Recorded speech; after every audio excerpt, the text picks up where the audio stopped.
Okay guys, this is going to be my review on the Savage Mark II 22 long rifle. Start off with the uses of this rifle.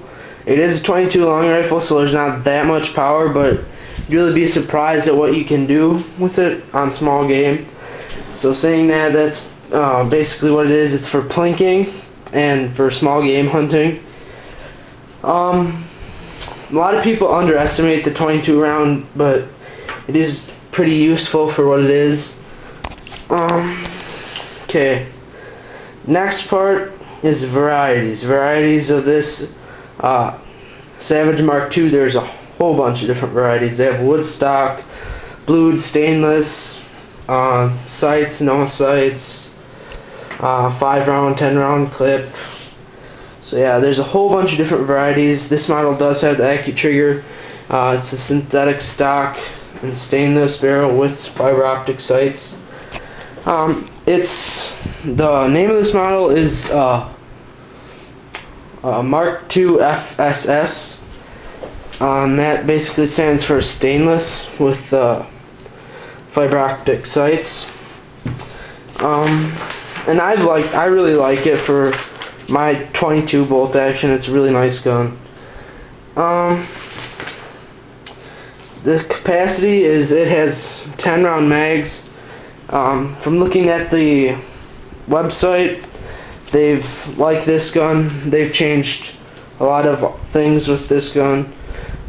Seems like they're using 5 round mags more now, and on this model the website shows that they've gotten rid of the sights too, which is kind of weird, but at the same time I think it's good, because for what it's used for, you're probably going to put a scope on it either way, like I have done. I used to have a 4x16 power scope on here, and it was good. It was big and it had a nice sight picture and everything, but it was really complicated for what its purpose was, so I ended up switching down to this Simmons 3x9. It's a lot better fitted for this purpose. Works really well, and it's more clear than the other one was. I've had some trouble mounting scopes because of the sights.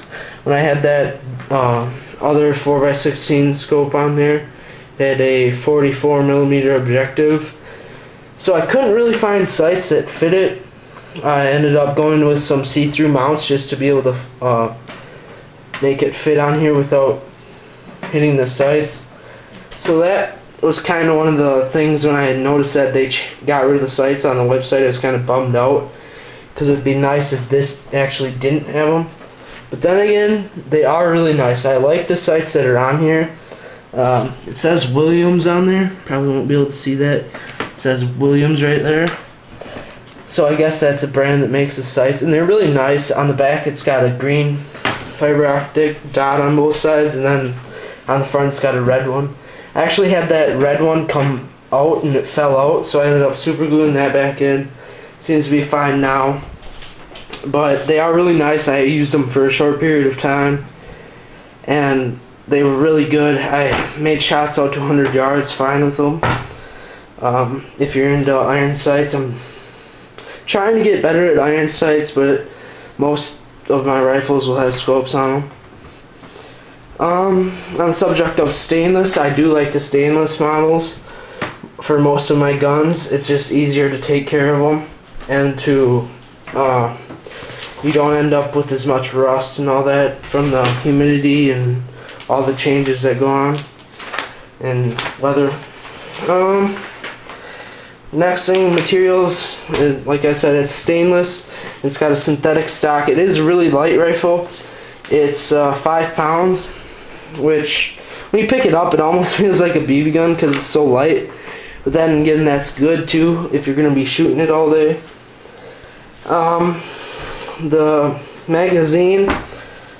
If you're using it from the bench, I noticed that the 10 round magazine is kind of curved like a mini AK clip, but it kind of gets in the way, so that decision they made to go with the 5 rounds might be a little bit better if you're going for the from bench shooting, because I mean, you don't have that much room to use a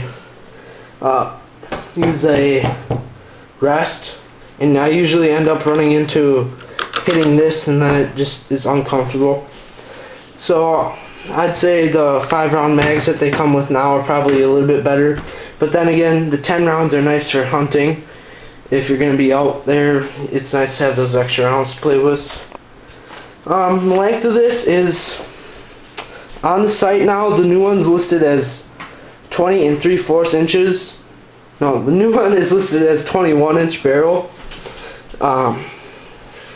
Now, I got my information from Bud's Gun Shop, and they also list this as 5 pounds and 20 3/4 inch barrel, which is probably what I have.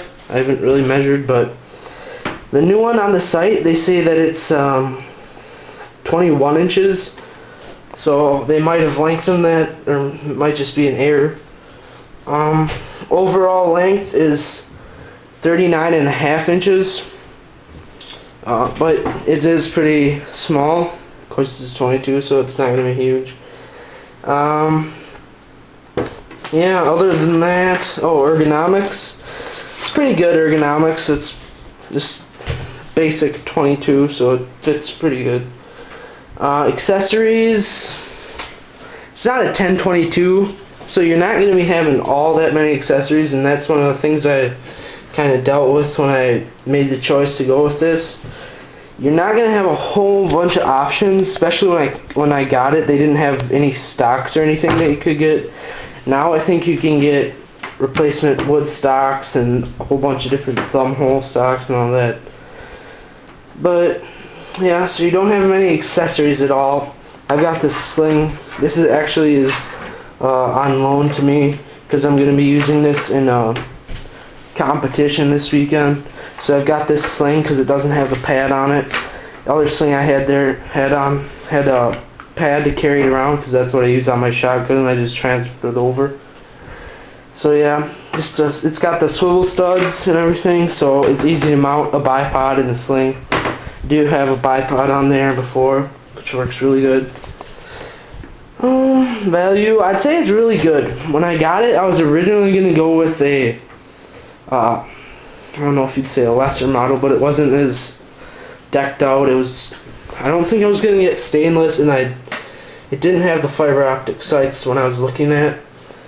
So I think I ended up, let's see yeah, price has stayed the same.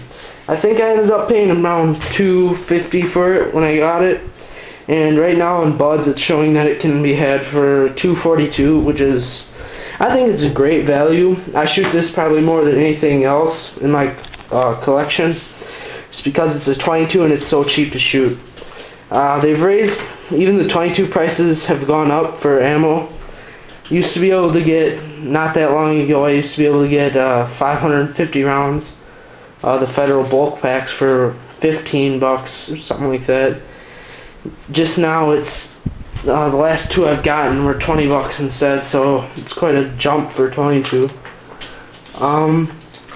Yeah, other than that, it's a great value. I shoot it all the time. It's really durable. It's a really good gun. If you're looking at for a bolt gun for your first 22 or your first gun in general, this is probably one of your best options. So yeah, that's about it. Thanks again, guys.